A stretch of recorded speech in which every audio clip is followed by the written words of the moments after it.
हाय प्यारे बच्चों। आज फिर से हम लोग UP board class 10th physics chapter 2 गोली पृष्ठों पर प्रकाश का परावर्तन वाला वीडियो लेके आए हैं, जिसका ये पार्ट 1 वीडियो होगा इस चैप्टर का। इस चैप्टर में हम आपको गोलीय दर्पण के बारे में बातचीत करेंगे। इससे पिछले वाले वीडियोस में हमने चैप्टर नंबर 1 का न्यूमेरिकल आपको कराया था और उसी से रिलेटेड कुछ बहुविकल्पी प्रश्न भी कराए थे। इस चैप्टर में हम गोली दर्पण क्या होता है, कितने प्रकार का है और गोली दर्पण से संबंधित कुछ परिभाषाएं का अध्ययन करेंगे बेटा। तो स्टार्ट करते हैं चैप्टर। सबसे पहले इस चैप्टर में हेडिंग लगाएंगे गोलीय दर्पण। गोलीय दर्पण, हालांकि ये हेडिंग मैंने पिछले चैप्टर में भी आपको पढ़ा दिया था और यहाँ पर भी दिया है, तो उसी चीज़ को यहाँ पर एक बार फिर से पढ़ लेंगे। Spherical mirror. स्फेरिकल मिरर क्या होता है बेटा? गोलीय दर्पण किसे कहते हैं? गोलीय दर्पण। तो ध्यान से सुनिएगा। ऐसा दर्पण, ये गोली दर्पण होगा बेटा, इस कलर का होता है। अब इसी गोली पृष्ठ को हम, जो गोली दर्पण होगा, इसे हीरे की मदद से काट लेंगे। यानी पूछा जाए कि दर्पण को किससे काटा जाता है, तो दर्पण को काटने के लिए बेटा हीरे का इस्तेमाल किया जाता है। बारीक छोटा सा थोड़ा सा हीरा लगा होता है। जहाँ पे शीशे वगैरह काटे जाते हैं, उन दुकानदारों के पास आप देखेंगे तो उनके पास जो ब्लेड होता है उसमें हल्का सा जरा सा हीरा लगा होता है। हीरा से दर्पण को काटा जाता है। ऐसा नहीं कि इसे छीनी हथौड़ी से तोड़ा या काटा जाएगा, क्योंकि वो क्षणभंगुर होता है, वो टूट फूट जाएगा, इसलिए हीरे की मदद से इसे काटते हैं। तो इस गोली दर्पण होगा बेटा, और इसको हम 20 से अधिक क्रॉस कर दें और कलई किसी पर हम अंदर अंदर कर दें और किसी पर यदि बाहर, तो ये दो तरह का मिरर बन जाएगा बेटा। अंदर की तरफ यदि कलई करेंगे तो वो जो दर्पण होगा अंदर की तरफ कलई करने पर वो आपका उत्तल हो जाएगा, और जिस पे कलई हम बाहर बाहर करेंगे वो आपका अवतल दर्पण हो जाएगा। ठीक है बेटा। तो गोली दर्पण के बारे में बातचीत करेंगे पहले कि गोली दर्पण कहते किसको हैं। तो सुनिएगा इसकी परिभाषा। ऐसा दर्पण, ऐसा दर्पण जिसके गोलीय पृष्ठों से, गोलीय पृष्ठों से प्रकाश का परावर्तन हो, प्रकाश का परावर्तन हो, गोलीय दर्पण कहलाता है। गोलीय दर्पण कहलाता है। गोली दर्पण कहलाता है। ये इस शेप का होगा बेटा, ऐसे शेप का होगा। अब इसमें इसे काट के दो तरह के दर्पण बना दिए जाते हैं, उत्तल और अवतल। तो गोली दर्पण कितने प्रकार का होगा? तो गोली दर्पण दो प्रकार का होता है बेटा। गोली दर्पण कितने प्रकार का होता है? दो प्रकार का। गोलीय दर्पण दो प्रकार का होता है। दो प्रकार का होता है। ये दोनों प्रकार क्या हैं? हालांकि पिछले वाले वीडियो में हमने इसके बारे में बातचीत किया था, यहाँ पर भी बात करेंगे, लेकिन वहाँ पे हम उन दोनों पार्ट के बारे में नहीं बताए थे। यहाँ पर उसके बारे में विस्तृत अध्ययन करेंगे बेटा। तो पहला जो प्रकार होगा बेटा अवतल दर्पण, दर्पण, और जो दूसरा होगा वो उत्तल दर्पण। दो तरह के मिरर होते हैं। गोली दर्पण दो प्रकार का होता है, उत्तल दर्पण और अवतल दर्पण। ठीक है बेटा। तो यहाँ से हम डीपली अध्ययन करेंगे कि अवतल दर्पण, अवतल दर्पण जिसको इंग्लिश में कॉनकेव मिरर कहते हैं बेटा, कॉनकेव मिरर कहते हैं। ये क्या है इसके बारे में सुनेंगे। तो अवतल दर्पण सिंपली बना कहाँ से है, तो गोली दर्पण से ही इसे काट के बनाया गया है बेटा अवतल दर्पण को। अब ये होता कैसा है, तो देखिएगा ये वाला जो शेप आपको दिखाई दे रहा है, इस तरह का जो शेप है, इसको हमने गोली दर्पण से काटा है। और ये वाला जो हिस्सा है जिस पे हम कलई या पॉलिश कर रहे हैं, उसको हम कहेंगे बेटा उभरा हुआ पृष्ठ। ये वाला जो जिस पे हमने ये कलई किया है, ऐसे ऐसे ऐसे बारीक कलई किया है, इसको हम कहेंगे उभरा हुआ भाग। और ये अंदर वाला जो है इसको हम बोलेंगे धंसा हुआ भाग। अंदर वाले को क्या कहेंगे बेटा, धंसा हुआ भाग, धंसा धंसा हुआ भाग, धंसा हुआ भाग। और इधर वाला जो है ये उभरा हुआ है, ये उभरा हुआ भाग है। तो होगा क्या बेटा कि जो अवतल दर्पण होगा इसमें सिंपल इस तरह से लाइट आएगी। मैं यहाँ पे फिगर आपको समझाने की कोशिश कर रहा हूँ, देखिएगा। मान लीजिए ये आपका अवतल दर्पण है। अब इसमें ये वाला जो होता है बेटा, इसको पोल यानी ध्रुव कहते हैं, पी से दिखाते हैं। इसके बाद फोकस होता है, उसके बाद सेंटर होता है। तो यहाँ से जो भी प्रकाश किरणें मुख्य अक्ष के समांतर आती हैं, इस तरह से ये मुख्य अक्ष है, इसके समांतर जो भी लाइट आती है वो इस मिरर पे पड़ेंगी। और चूंकि इधर आपने कलई कर दिया है तो प्रकाश किरण उधर जाएंगी नहीं, तो ये लौट के कहाँ से आती हैं बेटा, तो इसके फोकस से लौट के आती हैं। कहाँ से आएगी, फोकस से आएगी। तो अवतल दर्पण की परिभाषा आप कैसे बनाओगे बेटा, देखो ये हमने बताया उभरा हुआ पृष्ठ है इधर का, और ये वाला धंसा हुआ है। जस्ट नहीं का स्नेक को देख सकते हैं, ऐसे ऐसे जो हथेली है ये आपका हथेली अंदर वाला जो हिस्सा है, ये अंदर वाला सिरे से यदि प्रकाश का रिफ्लेक्शन हो, ये मेरी हथेली आपको दिखाई दे रही होगी, और इस हथेली के अंदर वाला जो इनर पोर्शन है, इंटरनल पार्ट, यदि लाइट का रिफ्लेक्शन इस इंटरनल पार्ट से हो जाए, इस आंतरिक हिस्से से हो जाए, तो उस दर्पण को हम कहेंगे अवतल दर्पण। आपने चम्मच देखा ही होगा, तो चम्मच का जो इंटरनल पार्ट होता है, आंतरिक पार्ट अंदर वाला, यदि उसमें से लाइट रिफ्लेक्ट होके आ रही है तो वो एज ए अवतल दर्पण की भांति कार्य करेगा। हालांकि वो है नहीं अवतल दर्पण, बट एज ए उदाहरण के तौर पे यदि बातचीत करें तो उस केस में हो सकता है। देखिएगा, तो यहाँ से जो भी प्रकाश किरण आ रही है मुख्य अक्ष के समांतर, वो फोकस से होकर लौट जा रही है बेटा। इस अवतल दर्पण की परिभाषा किस तरह से आप बनाओगे कि ऐसा दर्पण जिसके धंसे हुए भाग से, जिसके धंसे हुए भाग से प्रकाश किरण का क्या हो जाए, परावर्तन। जिसके धंसे हुए भाग से क्या हो जाए, प्रकाश किरणों का परावर्तन, उसे क्या कहते हैं बेटा, अवतल दर्पण। जैसे आप चम्मच में अपना आज इमेज देखिएगा बेटा, चम्मच के धंसे हुए हिस्से में उसे पास लाकर और दूर ले जाकर फिर चम्मच को पलट दीजिएगा। चम्मच को पलटेंगे तो जो उसके उभरा हुआ जो भाग है उसको एक बार पास लेके आइएगा, एक बार दूर लेके जाइएगा, उसमें अपना इमेज देखिएगा, आपको अलग अलग तरह के प्रतिबिंब दिखाई देंगे। ठीक है, कभी बढ़ता हुआ, कभी घटता हुआ, आप ही का ही प्रतिबिंब आपको छोटा दिखाई देगा, कभी बड़ा दिखाई देगा। तो चम्मच जो है वो उदाहरण के तौर पे अवतल दर्पण की तरह आप एज ए ट्रीट कर सकते हैं, उसे लेके समझ सकते हैं। ठीक है, तो अवतल दर्पण क्या होगा बेटा, एक बार फिर से परिभाषा रिपीट कर रहा हूँ। ऐसा दर्पण जिसके धंसे हुए भाग से, ये धंसा हुआ भाग है, धंसे हुए भाग से प्रकाश किरण का क्या हो जाए, परावर्तन हो जाए, उसे अवतल दर्पण कहते हैं। या ऐसे भी परिभाषा बना सकते हो कि ऐसा दर्पण जिसके उभरे हुए भाग पर, जिसके उभरे हुए भाग पर कलई की जाए, जिसके उभरे हुए भाग पर कलई की जाए, उसे अवतल दर्पण कहते हैं। ऐसा दर्पण जिसके उभरे हुए भाग पर कलई की जाए उसे अवतल दर्पण कहते हैं। ये परिभाषा भी सही है। ठीक है, मैं यहाँ परिभाषा लिख रहा हूँ, आप इसको लिख लीजिएगा। ऐसा दर्पण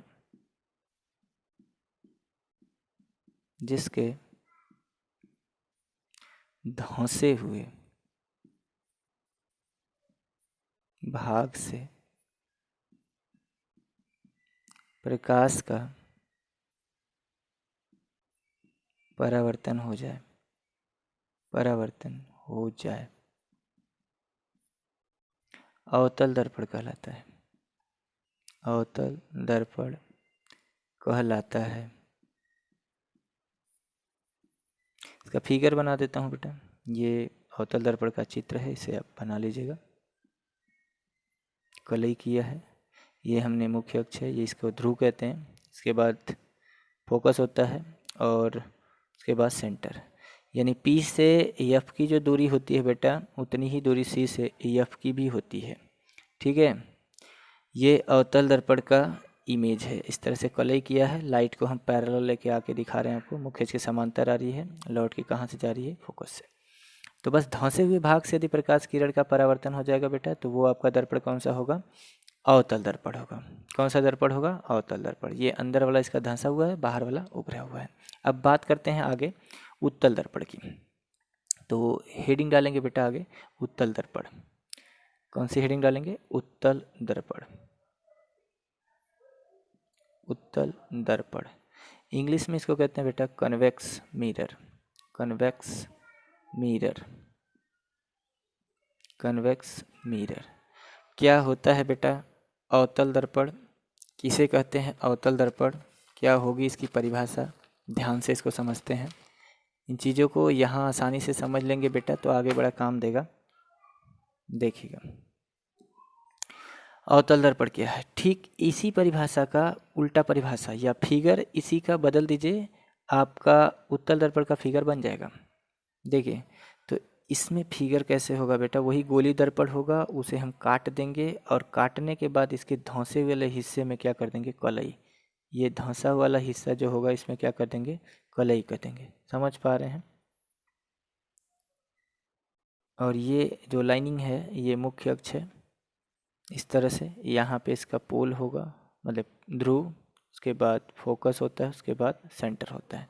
जो दूरी P से F की होती है वहीं दूरी F से C की होती है। दूरी आपस में बराबर होती हैं बेटा। ठीक है, अब ये इसका जो ये वाला हिस्सा है, ये इसका उभरा वाला हिस्सा है। कौन सा बेटा? उभरा हुआ, उभरा हुआ भाग, उभरा हुआ भाग। और ये जो अंदर वाला मैंने जिस पे पॉलिश किया है ये धंसा हुआ भाग है, धंसा हुआ भाग,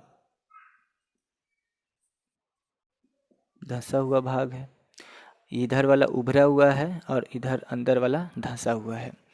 तो जाहिर सी बात है इनकी प्रकाश किरण तो हमेशा इधर ही से आएगी, इस बाईं तरफ से आएगी। इधर से लाइट आएगी बेटा इस वाले साइड से, तो उभरे हुए भाग पर लाइट आएगी और अंदर अपने रेड ऑक्साइड का लेप लगा दिया है। अब मैं आपसे पूछूंगा कि क्या जो लाइट इधर से आएगी क्या वो अंदर जाएगी? तो आपका जवाब होगा सर अंदर तो कलई है तो लाइट तो जाएगी नहीं। बट आभास होगी बेटा, लाइट तो जाएगी नहीं बट ऐसा फील होगा कि ये जो लाइट है उस फोकस से होके जा रही है। बट रियलिटी में ऐसा नहीं होगा कि लाइट इसके अंदर जाए। ठीक है, तो आइए इस परिभाषा को हम ऊपर आपको समझाते हैं। इसकी परिभाषा को कैसे आप इसकी परिभाषा बनाओगे, देखिए बेटा। इसकी परिभाषा को हम आपको समझा रहे हैं। ये आपका अवतल दर्पण है, सिंपल। ये आपका मुख्य अक्ष है, ये पोल होगा, उसके बाद फोकस, उसके बाद सेंटर। ठीक है, क्योंकि ये गोला पूरा बनेगा बेटा तो इस पूरे गोले का कोई ना कोई तो सेंटर होगा, क्योंकि उसी से गोले से ही इसको काट के लेके आए हो तो गोले का पक्का सेंटर होगा ही होगा। ठीक है, देखिए, तो जो भी लाइट हम लेके आ रहे हैं ये इसका उभरा हुआ भाग है, अंदर वाला धंसा हुआ है। लाइट आएगी मुख्य अक्ष के समांतर। अब मैं आपसे पूछूंगा कि मुख्य अक्ष के समांतर आने वाली प्रकाश किरणें इस दर्पण से परावर्तन के बाद कहाँ से होके जाएगी? तो जवाब होगा फोकस से। लेकिन अंदर यदि आपने कलई किया है तो लाइट तो अंदर आएगी नहीं। क्या आएगी बेटा? नहीं आएगी, क्योंकि अंदर कलई है तो अंदर लाइट नहीं जाएगी। और यदि अंदर लाइट जाएगी नहीं तो लाइट जाएगी कहाँ फिर? तो वो ऐसा लगेगा बेटा कि लाइट जो है फोकस से होके जा रही है। कहाँ से? फोकस से। लेकिन रियलिटी में अंदर लाइट बेटा नहीं जाएगी, इसलिए अंदर हमने डॉटेड लाइन दिखाया है और यहाँ जो मैंने दिखा रहा हूँ ये रियल वाला है।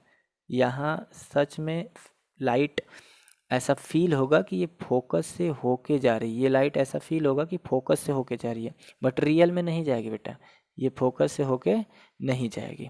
ठीक है, आभास होगा कि फोकस से होके जा रही है। तो परिभाषा कैसे बनाओगे?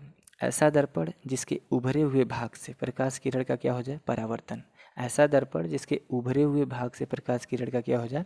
परावर्तन हो जाए, उसे उत्तल दर्पण कहते हैं। परिभाषा लिख रहा हूँ, ऐसा दर्पण जिसके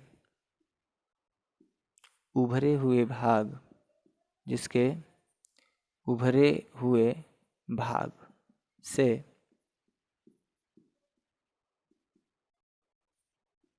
प्रकाश किरणों का परावर्तन हो जाए उत्तल दर्पण कहलाता है। उत्तल दर्पण कहलाता है। उत्तल दर्पण कहलाता है। ठीक है बेटा, फिगर भी मैंने बना दिया है उसका, उत्तल दर्पण का। ये उत्तल दर्पण का फिगर है, इसमें ये उभरा हुआ भाग होगा और ये धंसा हुआ भाग होगा। ठीक, अब हम आगे बातचीत करेंगे बेटा गोली दर्पण से संबंधित कुछ परिभाषाएं। गोली दर्पण से संबंधित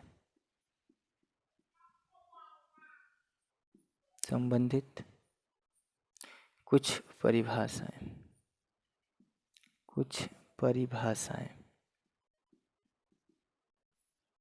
गोली दर्पण से संबंधित कुछ परिभाषाएं।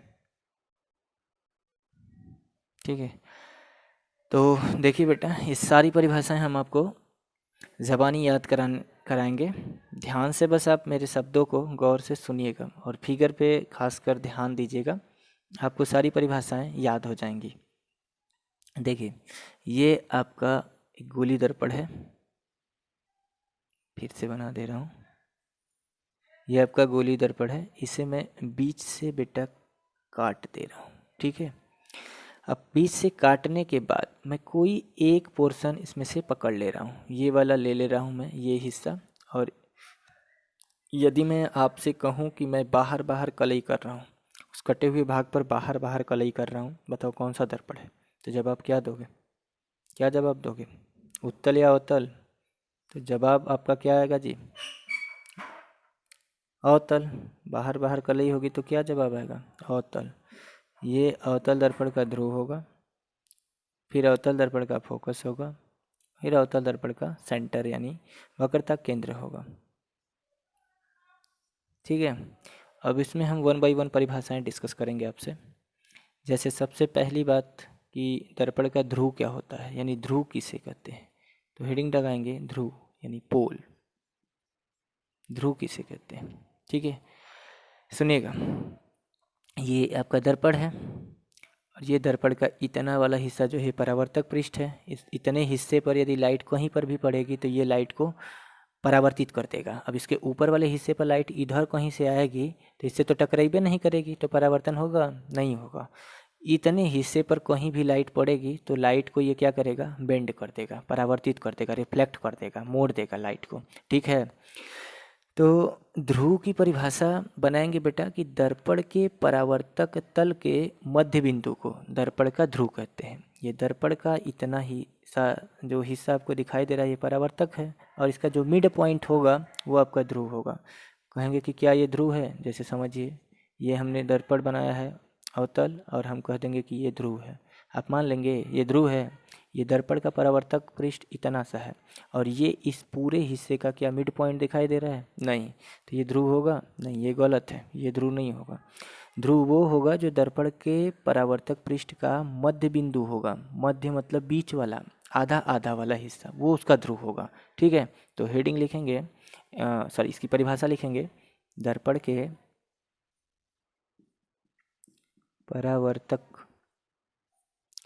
पृष्ठ के मध्य बिंदु को दर्पण का ध्रुव कहते हैं। ध्रुव कहते हैं। इसे P से दर्शाते हैं। P से दर्शाते हैं। P से दर्शाते हैं। ठीक है बेटा, ध्रुव के बाद आगे बातचीत करेंगे कि वक्रता केंद्र क्या होता है। आगे बात करेंगे वक्रता केंद्र। वक्रता केंद्र, इंग्लिश में इसको कहते हैं बेटा centre of curvature. Centre of curvature, centre of curvature, वक्रता केंद्र क्या होता है? फिगर देखिए, हम वक्रता केंद्र की परिभाषा आपको याद करा रहे हैं, ध्यान से देखिएगा। अब इसी फिगर को हम कंप्लीट करने जा रहे हैं बेटा पूरा, या यहाँ पे फिगर बना दे रहे हैं आपको समझाने के लिए। देखिए ये जो गोला है, ये जो गोला है, इस गोले का पक्का न पक्का कोई सेंटर होगा भैया, होगा कि नहीं? होगा ना बेटा? जी जरूर होगा। तो ये वाला जो सिरा है, यदि हम इस पे बाहर बाहर कलई कर दें बेटा, यहाँ मैं बाहर बाहर कलई यदि कर दूं, और ये वाला जो इसका हिस्सा होगा इसे ध्रुव यानी पी कहेंगे। इसके बाद जो आएगा वो एफ आता है, उसके बाद सी आता है। जितनी दूरी पी से एफ की होती है वहीं दूरी सी से एफ की भी होती है। पी से एफ की दूरी और सी से एफ की दूरी आपस में बराबर होती है। अब वक्रता केंद्र की परिभाषा कैसे बनाओगे? तो वक्रता केंद्र किसका सेंटर है बेटा? वो गोले का केंद्र है। किसका? गोले का केंद्र है। अब इसकी परिभाषा बनाओगे कैसे? सुनो, वक्रता केंद्र की परिभाषा में आप सिंपल कहोगे कि गोली दर्पण, ये जो गोली दर्पण है, गोली दर्पण जिस खोखले गोले का कटा हुआ भाग है, ये जो गोली दर्पण है उसको किसी खोखले गोले से आप काट के लेके आए हो, तो गोलीय दर्पण जिस खोखले गोले का कटा हुआ क्या होगा? भाग होगा, उसी खोखले गोले के केंद्र को वक्रता केंद्र कहते हैं। नहीं याद हुआ? एक बार फिर से सुनो, ये जो गोलीय दर्पण होगा, ये गोलीय दर्पण होगा, ये गोलीय दर्पण होगा, तो ये गोलीय दर्पण जिस खोखले गोले का केंद्र है उसी के केंद्र को वक्रता केंद्र कहते हैं। मैं परिभाषा लिख दे रहा हूँ, आप 2-3 बार इस परिभाषा को गौर से सुनेंगे तो याद हो जाएगी। लिखो, गोलीय दर्पण, गोलीय दर्पण, गोलीय दर्पण जिस गोले का कटा हुआ भाग होता है, कटा हुआ भाग होता है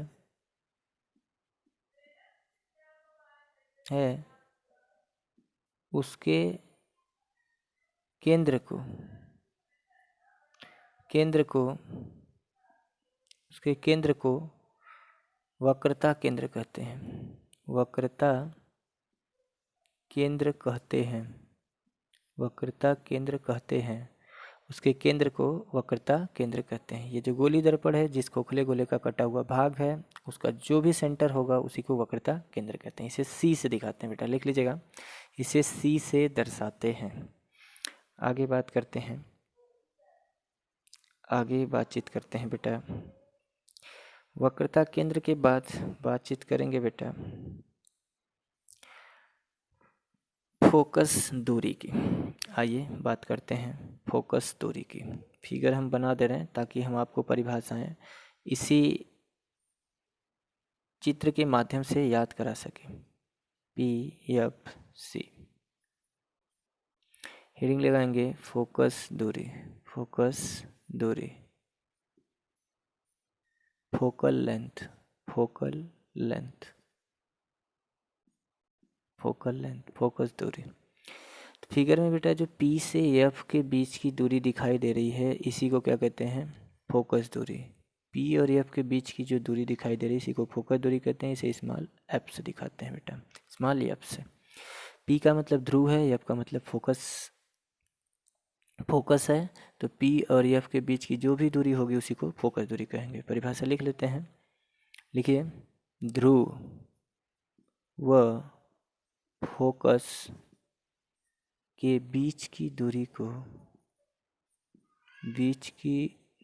को फोकस दूरी कहते हैं, फोकस दूरी कहते हैं। इसे स्मॉल f से दर्शाते हैं, स्मॉल f से दर्शाते या दिखाते हैं। ठीक है। स्मॉल एफ से बेटा याद रखेंगे फोकस दूरी को दिखाते हैं, और कैपिटल एफ यदि रहेगा तो उसे फोकस को दिखाते हैं। दोनों में अंतर होगा। स्मॉल एफ फोकस दूरी, कैपिटल एफ फोकस। फोकस दूरी के बाद बात करेंगे बेटा वक्रता त्रिज्या की। वक्रता त्रिज्या की, वक्रता त्रिज्या, रेडियस ऑफ कर्वेचर कहते हैं अंग्रेजी में, रेडियस ऑफ कर्वेचर, कर्वेचर। वक्रता त्रिज्या क्या होता है बेटा, फिगर में आइए देखते हैं वक्रता त्रिज्या कहाँ है। ये जो सी दिखाई दे रहा है बेटा, ये सी सेंटर, और ये जो पी दिखाई दे रहा है पोल ध्रुव, इसके बीच की जो भी दूरी होगी उसी को क्या कहते हैं, वक्रता त्रिज्या। यानी सी व पी के बीच की दूरी को वक्रता त्रिज्या कहते हैं। याद हो रहा है, सी व पी के बीच की दूरी को वक्रता त्रिज्या कहते हैं। इसे स्मॉल आर या फिर कैपिटल आर से दर्शाते हैं।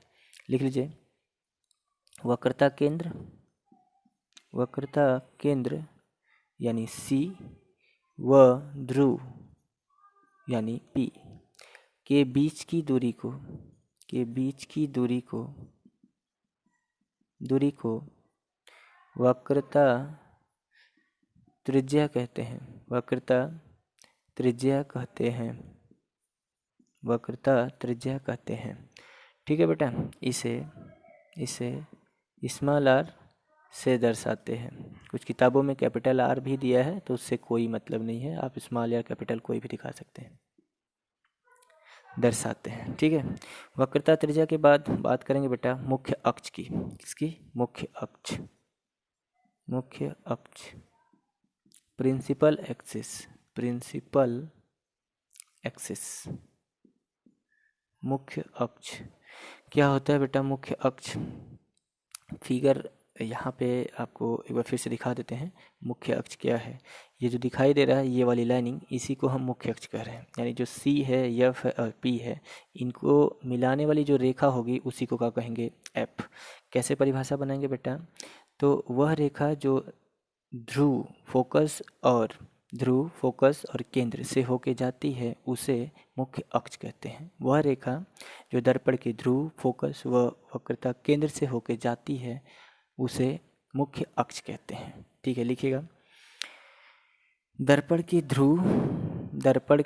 ध्रुव यानी P, focus F, focus capital F व वक्रता केंद्र,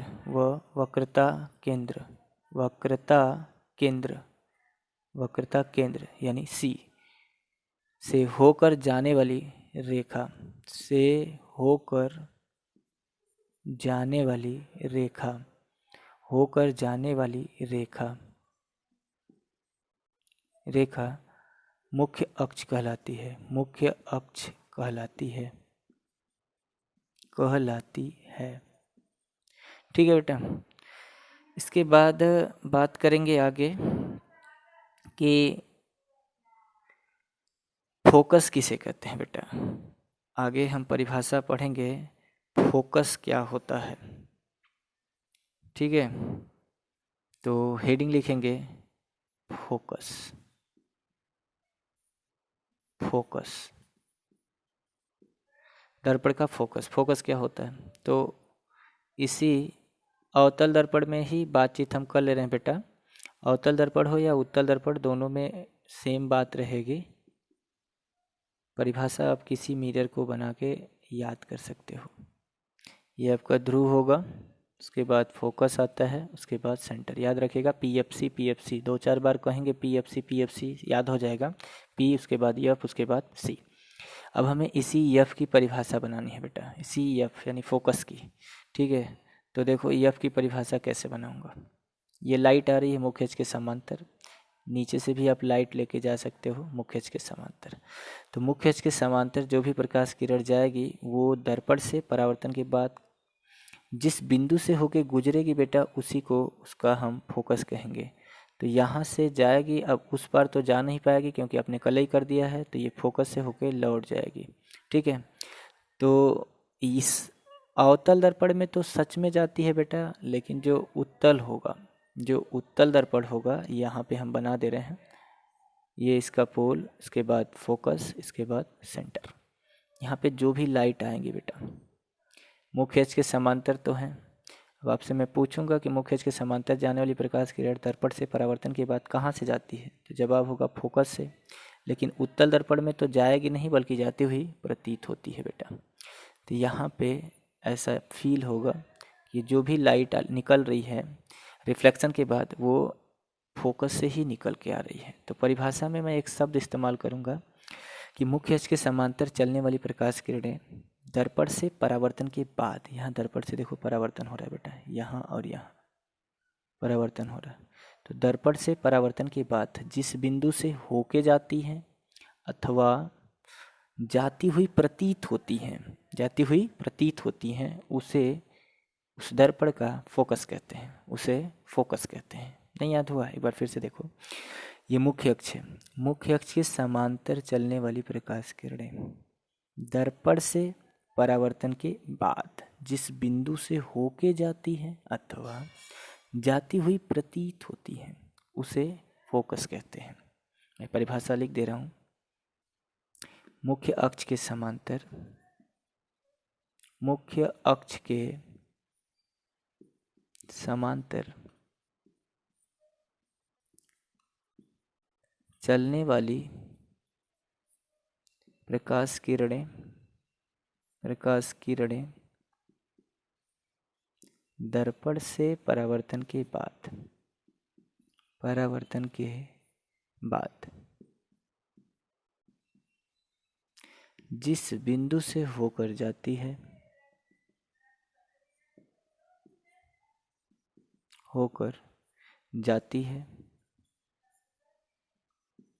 अथवा जाती हुई प्रतीत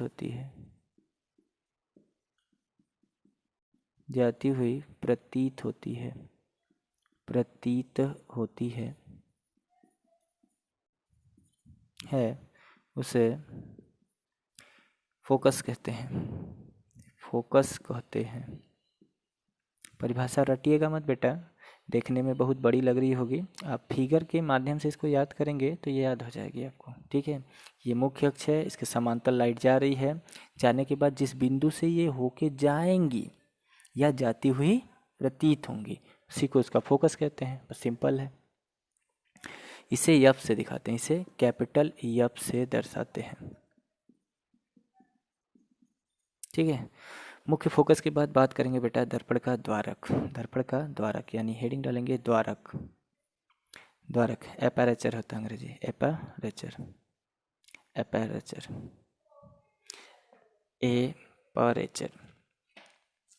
चीज़ों को बेटा कंसेप्ट से याद रखा करिए ताकि चीज़ें आपको भूले नहीं, लाइफ टाइम आपको याद रहे। एपैरेचर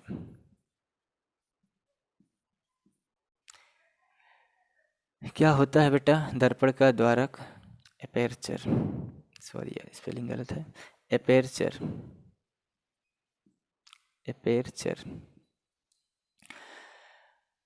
सुनिएगा, फिगर बना के समझा रहे हैं। देखिए ये दर्पण है, हम अवतल दर्पण ही लेके समझा रहे हैं, उत्तल में भी वही बात रहेगी। ये पोल है, फोकस है, सेंटर है। तो द्वारक की परिभाषा कैसे बनाएंगे? देखो बेटा, ये जो दिखाई दे रहा है आपको, जो इसके परावर्तक पृष्ठ हैं दोनों बाहरी, इनको आप मिला दीजिए। इनको क्या करिए? सिंपल मिला दीजिए। ठीक है, यदि मैं आपसे पूछूं इसको यदि मैं कंप्लीट कर रहा हूं, फॉर एग्जांपल के लिए मैं इस सर्कल को पूरा कर रहा हूं, रियलिटी में तो है नहीं, सर्कल जो है थोड़ा अच्छा बना नहीं है, फिर भी समझिएगा। ये वाला जो लाइनिंग है दोनों बाहरी सिरा वाला, ये दोनों के दोनों जो एंडिंग पॉइंट आपको दिखाई दे रहे हैं बेटा, यदि मैं पूछूं आपसे फॉर एग्जांपल के लिए कि ये सर्कल है कि नहीं, तो आप कहोगे जी हाँ ये सर्कल है, और ये सर्कल का क्या है? सेंटर है। तो ये इस वृत्त का क्या है? जीवा है या व्यास है या क्या है? तो जवाब होगा कि ये जो दोनों एंडिंग सिरों को हम मिला रहे हैं, ये केंद्र से तो होके जा नहीं रहा क्योंकि सर्कल का सेंटर तो यहाँ पे है। तो दोनों बाहरी सिरों को भीतर ही भीतर दो जगह पे छू रहा है, तो ये उसकी जीवा कहलाएगी। उस वृत्त की क्या कहलाएगी? जीवा कहलाएगी। पता होगा आपको जीवा क्या होता है? जो वृत्त के अंदर दो जगह छुए बट सेंटर से होके ना जाए बेटा, उसकी जीवा होती है। तो यहाँ पे दोनों बाहरी सिरों को, दर्पण का जो परावर्तक पृष्ठ है उसके जो दोनों बाहरी सिरे हैं उनको हम मिला देंगे। जो मिलाने वाली रेखा होगी बेटा, इसी को हम दर्पण का क्या कहेंगे? द्वारक। दर्पण का द्वारक कहेंगे। देखो परिभाषा कितनी आसान है। मैं आपको फिगर के माध्यम से एक बार फिर से याद करवा रहा हूँ कि ये आपका दर्पण है और दर्पण के दोनों बाहरी सिरे हैं, ये जो परावर्तक पृष्ठ है दोनों, इन दोनों को आप मिला दीजिए और इस सर्कल को कंप्लीट करेंगे तो एक सर्कल बनेगा। इसको यदि जो कटा हुआ भाग है इसको पूरा करेंगे तो एक वृत्त बन जाएगा। और इस वृत्त का ये क्या है? तो ये वृत्त की जीवा हो जाएगी। क्या हो जाएगी? जीवा। तो कैसे द्वारक की परिभाषा बनाएंगे? दर्पण के दोनों बाहरी सिरों को, दर्पण के दोनों बाहरी सिरों को मिलाने वाली जीवा की लंबाई, किसकी लंबाई बेटा? जीवा की लंबाई को दर्पण का द्वारक कहते हैं। लिखिएगा परिभाषा, दर्पण के परावर्तक पृष्ठ के दोनों बाहरी सिरों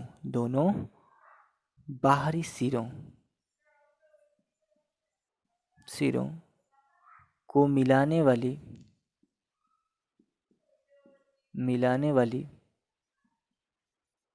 जीवा की लंबाई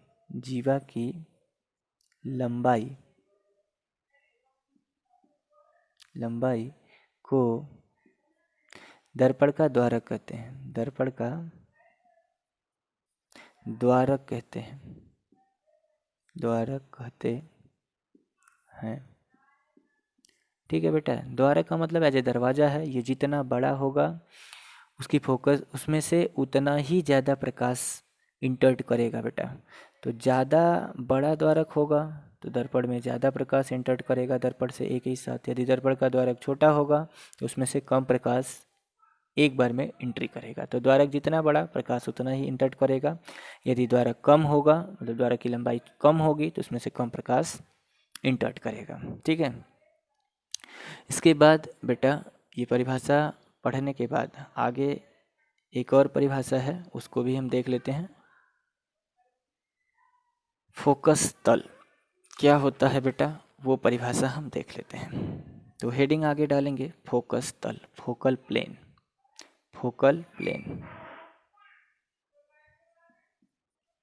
फोकस तल,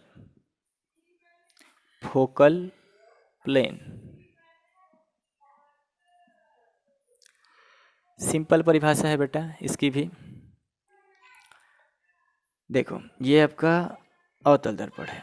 कौन सा दर्पण है? अवतल दर्पण। ये आपका क्या है? तो ये आपका मुख्य अक्ष है। ये क्या होता है? पोल। पोल के बाद क्या होता है बेटा? फोकस। फोकस के बाद क्या होता है? सेंटर।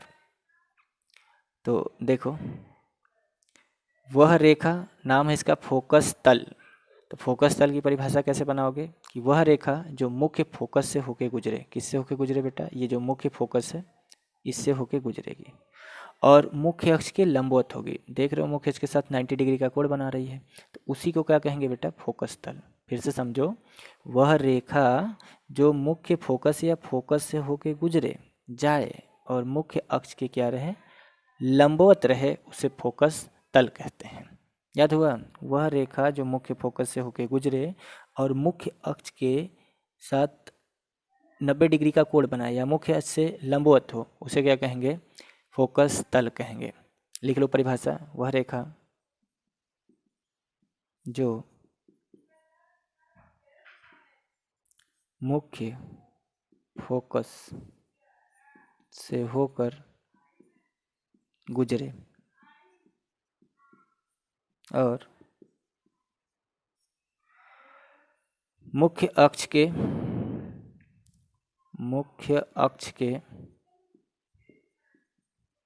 लंबवत हो,